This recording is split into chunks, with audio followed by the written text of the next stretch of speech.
18-point victory for Southern Door, joined right now by head coach Josh Vandenbush. And coach, congratulations, of course, on the big win, and congratulations on a excellent second half. Come back from one down, you outscored by 20 in the second half. What was the secret? What was that special sauce that you spread on the team during the halftime that led to such a great scoring outburst here in the second half? It was kind of the same message we had against NEW last week, Friday. We were down 1 point in that game. I emphasized to the guys, we're gonna get the lead the second half, and we're not gonna give it back. And they kind of really run with that. And obviously made some halftime adjustments and tried to, limit some of their things they're doing. Try to slow down Baxter a little bit. And then switching up with that 1-3-1 to end the game really kind of shut the door on them. I did notice that a little bit of a change in the the defense.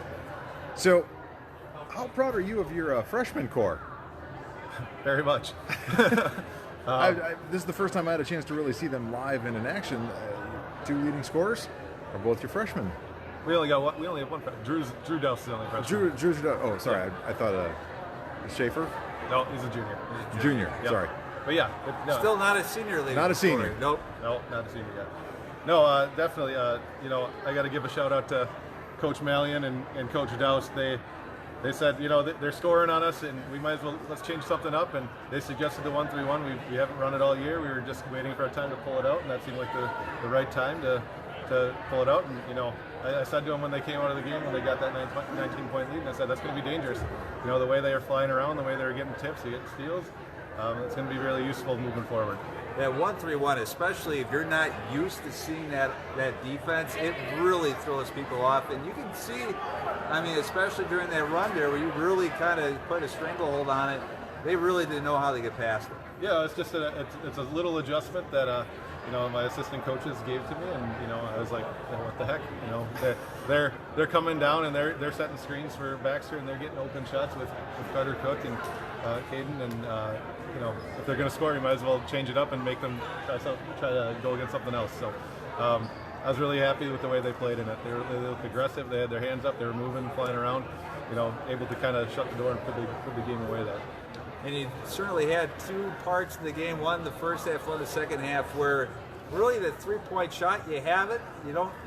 You're still kind of a drive getting to the bucket, but when you needed to hit a three, your guys were able to do a great job hitting those shots. Yeah, we started off the year slow in the three-point shooting department, and we really kind of found our stride a little bit here, going into the second half of the season. So hopefully that'll continue. It takes a lot of pressure off when you're making some three-point baskets. Yeah, about the first 8 minutes of the game, that was nothing but three-pointers. You had about, at one point in time, 3/4 of your scoring was done. Ooh.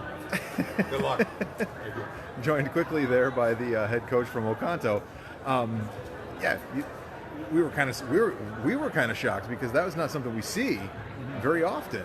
Yeah, and we were hoping, you hope you hit your three-point shots and it kind of pulls their guys away from the basket a little bit, but Luke Krieger was kind of still camping down in the lane, so that was, that you got to make an adjustment when they're saying off. You got to hit your shots and make them respect your three-point shot, and make them adjust to it.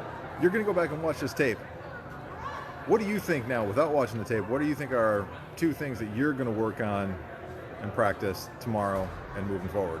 I think one on defense is helping out more on these screens and make sure we're talking through them, because they kind of got open with some of those multiple stagger screens there, and then offensive rebounding, boxing out and making sure that we're not giving up offensive rebounds, and one extra is transition. That's kind of what they had in the first half that was killing us. Is I bet half their points were transition and second chance points. I told them at halftime, I said, if we can make them play their half-court offense, we're a much better team when we make teams play half-court offense and we can lock in on defense. So definitely transition and working on the screens, and all stuff on the defensive end, basically. 2 straight wins.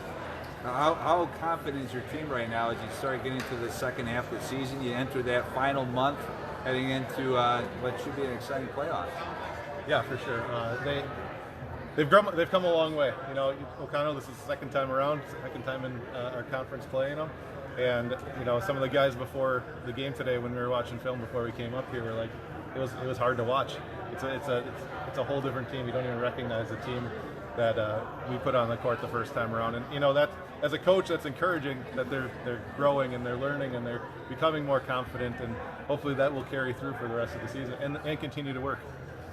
Josh Vandenbush, your coach of the Southern Door Eagles, we thank you for joining us, and we can't wait to have you come up after the next game that we broadcast here on the New Radio Sports Network. Sounds good, thanks. We're going to take